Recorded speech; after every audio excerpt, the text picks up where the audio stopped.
Hi kids, welcome to another Kids Central Online. I'm so glad you guys have joined us again this Sunday morning. Again, if you guys are not back with us in the Kids Central building, that's okay. You guys can keep watching our stories and practicing our memory verse right here online. So we're going to start by practicing our memory verse. We talked about it last week, and we're going to talk a little bit more about it this week too. So let's first start by saying it. And as I'm saying it, see if you guys can say it along with me. See how much of it you guys remember. Jesus said, "I am the light of the world. If you follow me, you won't have to walk in darkness because you will have the light that leads to life." So let's talk about that verse a little bit here. What is darkness? We talked a little bit about that last week. I mentioned how the Bible says when we don't believe in Jesus, it's like we're walking around in the dark and we can't see where we're going. We're just kind of guessing as to where we're going. Well, darkness means sin. Darkness refers to the brokenness and the fallen state of man.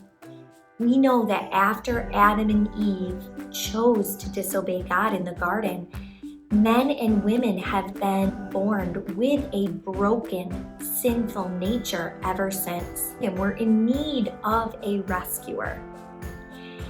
And do you know what?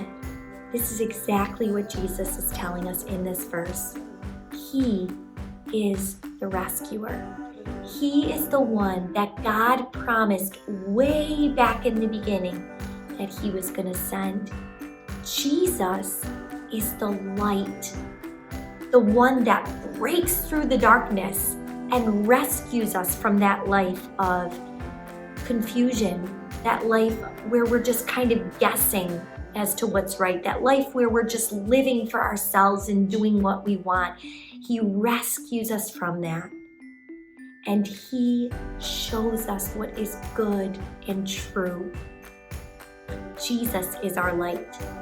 And this is something interesting.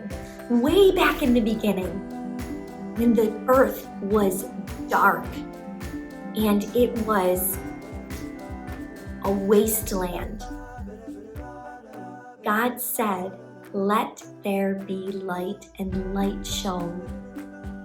Light was the first thing that God created because he knew that everything on earth needs light to live. Our hearts need light, need truth to live. And Jesus is that light where we can see truth and we can live in truth. So that's a little bit more about our memory verse for you guys to think about today. Next, we're going to get into our story. I'm going to be reading to you guys out of this Bible, the Gospel Story Bible. And we're going to be continuing with Abraham. Last week, we learned how God changed his name from Abram to Abraham. And that new name God gave him meant something. That new name was a reminder every time Abraham heard his name. God said, "You will be a father of many nations." Our big idea today is the Lord appears to Abraham. After the Lord changed Abram's name to Abraham, he appeared to him again. Isn't that amazing?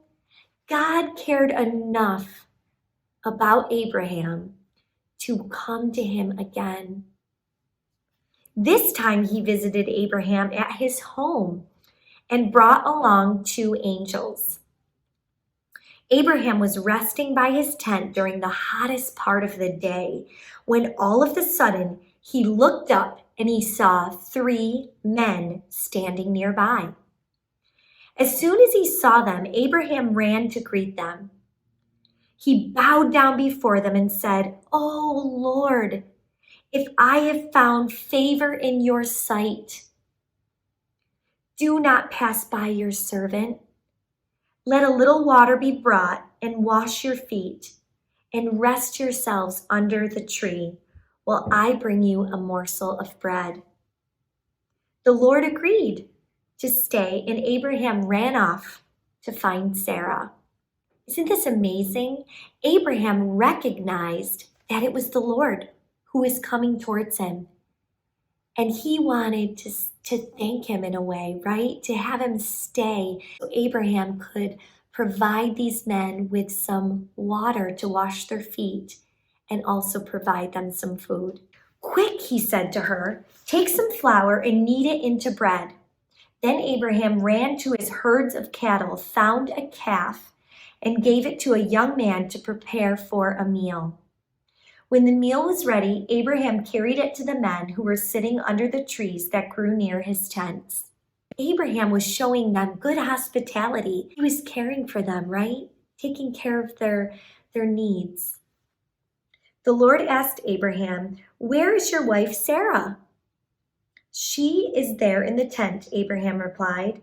Then the Lord said, "I will surely return to you about this time next year, and Sarah, your wife, will have a son." Again, we see in this that God is telling Abraham the promise that he made to him. He's reminding him of that promise, and he is saying that it will surely happen. Sarah was standing near the tent door listening to what God was saying. Because she was very old, she laughed at what he said. She thought it was impossible. She told herself, "I am too old to have children." The Lord heard Sarah and asked Abraham, "Why does Sarah laugh? Is anything too hard for the Lord?" Then God repeated his promise that Sarah would have a son next year. Sarah lied and said she didn't laugh because she was afraid. But the Lord corrected Sarah and said, "Yes, you did laugh." Yet he did not punish her. Let's stop right there. Isn't that amazing? See, God was reminding Abraham and Sarah that nothing is impossible with God. If God promises something, it will happen. And God understood that Sarah, in her human mind, could not understand.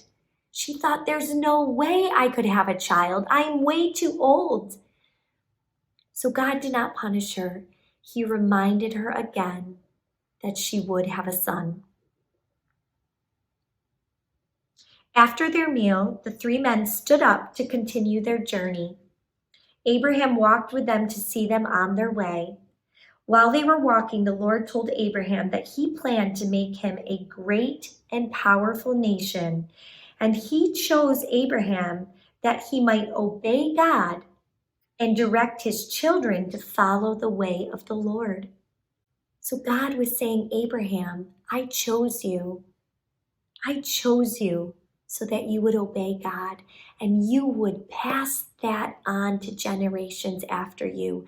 You would teach your children about me and my ways, and your children would teach their children and their children." A year after this meeting, God did give Abraham a son. And through his son, Abraham had many children and grandchildren. But God had an even bigger family in mind when he said that Abraham would be the father of a multitude. You see, God calls everyone who follows Jesus a son of Abraham. If you believe in Jesus, you are considered a son of Abraham. We are part of that promise that God gave to Abraham. When the Lord told Abraham his children would be as numerous as the stars of the sky, God had in mind a family of faith even bigger than Abraham's natural family.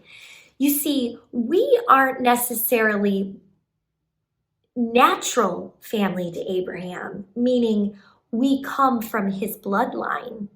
No, most of us are part of Abraham's family through faith in Jesus Christ. Our faith in Jesus connects us to Abraham's family. Everyone who believes in Jesus is part of God's family of faith and is a child of Abraham. But not only a child of Abraham, we are a child of God. We have a good, good Father who loves us, cares for us, sees our faults, just as he saw Sarah's unbelief there when she laughed. He sees our unbelief at times. He sees our selfishness. He sees what maybe no one else can see about us. But he forgives us. He loves us. And we can go to him anytime in prayer and talk to him about anything. That is another promise that God has promised us. He will never leave us or forsake us, and he will forgive us. His mercies are new every single morning. How wonderful is that? So that's our story today, guys. If you guys watch this video online and have any questions, you can talk to your parents about writing in the comments and asking those questions. I'd love to hear from you guys. I'd love to hear what you thought and maybe something you have to ask about. So I will see you guys right back here next week for Kids Central Online. Have a wonderful rest of your Sunday. See you later.